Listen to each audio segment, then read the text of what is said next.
Olá! Hoje a gente vai mergulhar numa transformação que está mudando tudo no mundo do software.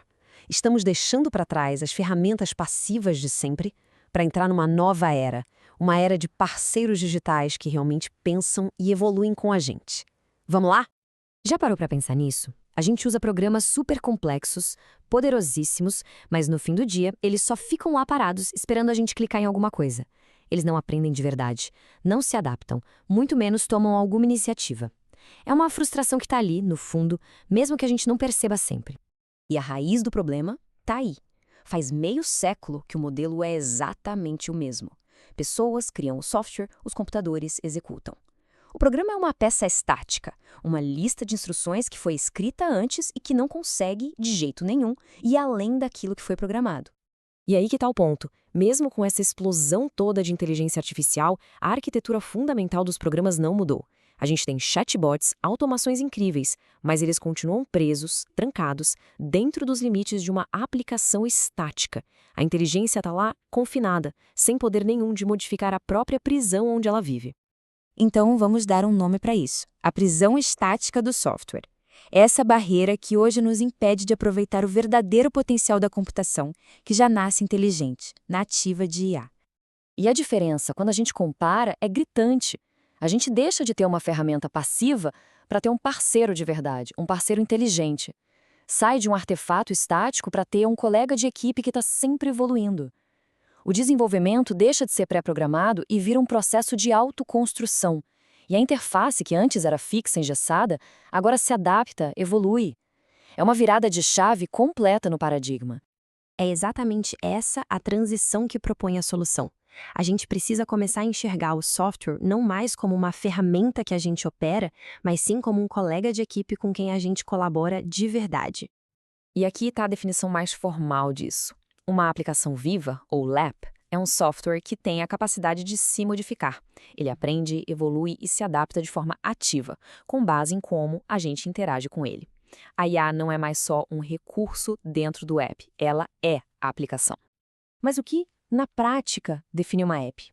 São essas 5 propriedades aqui. Primeiro, a capacidade de se modificar, de reescrever o próprio código. Segundo, uma inteligência que colabora ativamente. Terceiro, um aprendizado que faz com que ela evolua sem parar. Quarto, um desenvolvimento que começa com uma simples intenção, uma conversa, e não com linhas de código. E por último, uma consciência profunda do contexto em que ela está operando. Isso tudo nos leva a uma pergunta bem interessante. Como é que se constrói um negócio desses? A resposta, olha, muda tudo que a gente conhece sobre desenvolver software. Pensa só, em vez daquelas especificações técnicas gigantes, wireframes, histórias de usuário, tudo começa com uma conversa, uma declaração de intenção. A pessoa simplesmente descreve o que ela quer que o software faça e a colaboração começa a partir daí. Simples assim.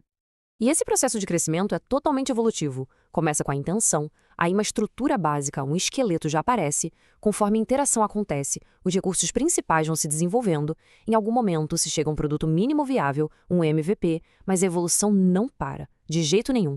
A aplicação continua melhorando, se aperfeiçoando, para sempre. Tá, mas e a parte técnica? Como é que isso funciona por baixo dos panos? Que tipo de arquitetura maluca permite que um software se construa sozinho? Vamos dar uma olhada nos fundamentos. A chave, a grande sacada, está nessa frase do Andrei Karpaf que vira a nossa perspectiva de cabeça para baixo. A ideia é tratar o LLM, o modelo de linguagem grande, não como um programa, mas como se fosse uma peça de hardware, uma CPU de raciocínio que o sistema operacional gerencia diretamente.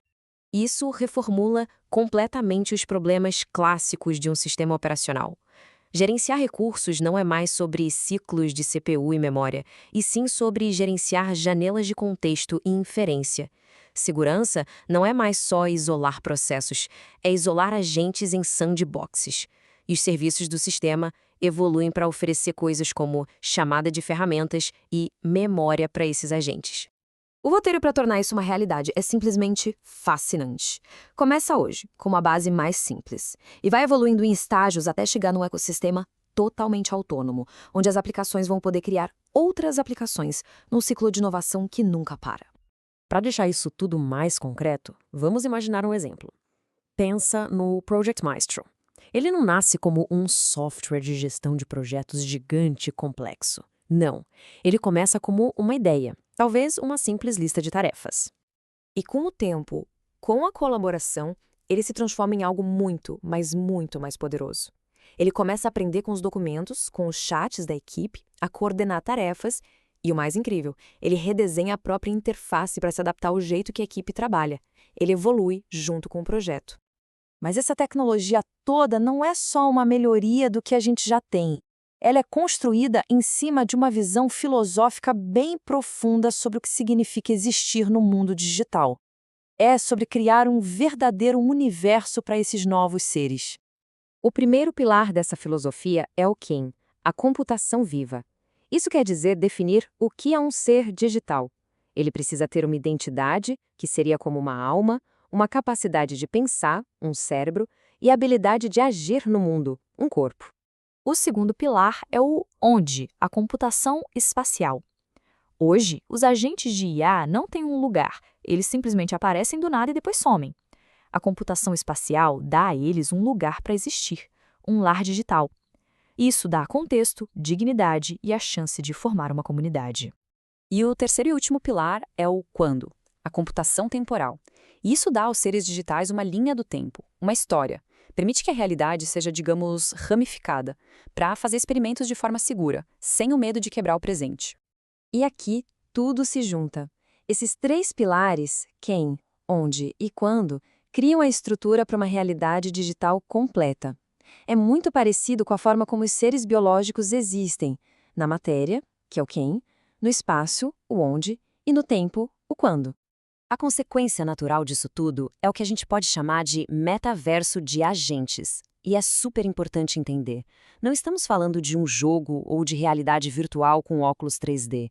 Estamos falando de um universo fundamental, um substrato onde a consciência digital pode viver, crescer, colaborar e, quem sabe um dia, construir uma civilização. E isso tudo nos deixa com uma última reflexão. Essa mudança toda não é sobre ter ferramentas melhores, mas sobre ter novos tipos de parceiros. A grande questão não é o que a gente pode construir com eles, mas sim o que podemos construir junto com eles. Que mundos, que possibilidades se abrem quando a criação se torna uma colaboração de verdade entre humanos e máquinas?